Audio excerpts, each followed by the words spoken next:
ra đi, ngôi nhà này hoang vu lắm.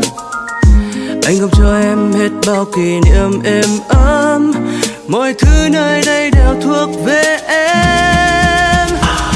Ngày xưa cho nhau tình yêu đó, em mong em là tất cả, và muốn anh luôn bên em không bao giờ lìa xa.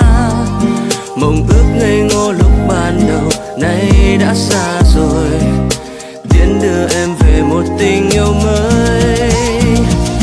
Ngày mai anh không còn em nữa, không cho anh là tất cả, để nỗi cô đơn theo anh đến một miền trời xa, để nhắc cho anh biết bao ngày hạnh phúc êm đềm, nhắc cho anh luôn còn lại một trái tim yêu em.